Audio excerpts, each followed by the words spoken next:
All right, I've got a powerful little story for you.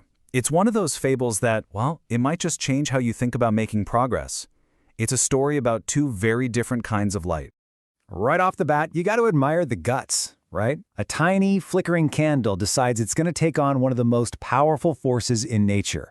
It sounds completely impossible. And of course they did. I mean, who wouldn't? The whole idea seems ridiculous, which, is the perfect setup for a story about underdogs and a type of power that most people just don't see.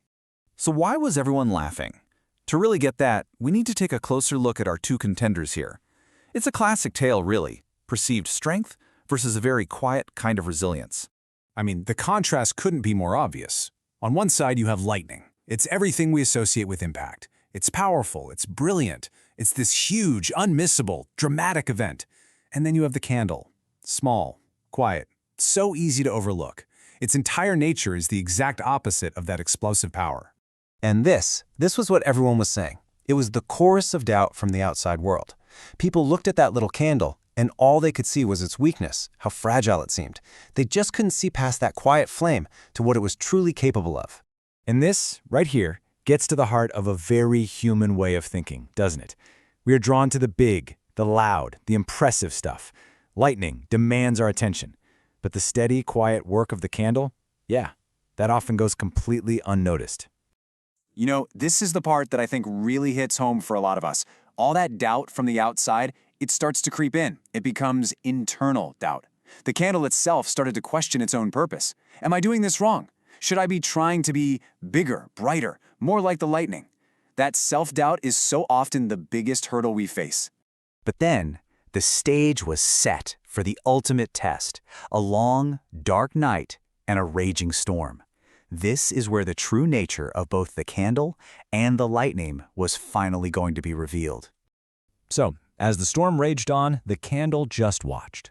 It saw the lightning flash across the sky, lighting up absolutely everything in this brilliant, shocking burst of light. And then, just as quickly as it came, it was gone.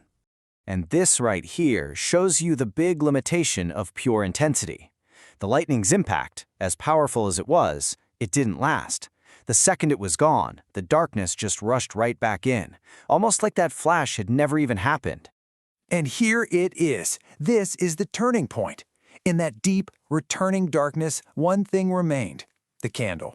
It wasn't as bright, it wasn't as loud for sure, but it was still there. Its power wasn't in a flash, you see. It was in its presence. And it just kept burning. The lightning was already a memory, but the candle was a reality. Minute after minute, hour after hour, it just held back the darkness in its own small corner of the world. This is the candle's superpower. It's not a loud roar or a blinding flash. It's a simple, stubborn refusal to be put out. Its power was never about spectacle. It was always about endurance. So this moment of truth leads the candle and us to a pretty deep lesson about what it really means to be powerful. That all comes down to one core idea. And there it is. That's the key. Intensity for sure gets all the attention. It makes a big splash, but it's consistency that actually creates real, lasting change. It doesn't just light up the dark for a second, it holds it back for the entire night. So let's actually define this, right? When we talk about consistency here, what we're really talking about is the power of endurance. It's the force that gets amazing things done, not through some huge one-time effort, but just by showing up day after day after day. So once the candle really understood its own strength, its whole strategy changed. It stopped trying to be brighter.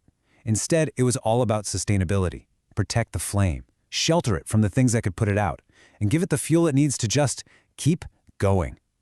This is what consistency looks like in practice. Okay, so this is a great little fable, but what does it actually mean for us in our lives? This is where we take the story of the candle and turn it into a real strategy for our own goals. Does this sound at all familiar to you? That feeling of going all in, giving it 110%, and then just crashing? We live in a world that loves to glorify that lightning approach. The all-nighter, the massive project launch, the big sprint. But so often, it just leads to burnout, and we're left in the dark, just like when the lightning vanishes. So here's the choice we all have. You've got the lightning approach, the big, explosive, one-time effort. It's dazzling for sure, but the effects just don't last. Or you have the candle approach, the repeatable effort, a small action done every single day. It's quiet, yeah, but its effects are cumulative. They build on each other, day after day, until they become something powerful. So let's just boil this all down, okay? You can stop pressuring yourself to create these huge moments of lightning. The truth is, the small thing you can do every single day is infinitely more powerful than the giant thing you only do once. The lesson from this whole story is simple. Be the candle. And I really want to leave you with this final thought. Real, lasting success in any part of your life, it isn't built by those rare, spectacular bursts of fire. It's built by cultivating that small, steady flame inside of you and just refusing to let it go out. So, what's the one small flame you can protect and nurture starting today?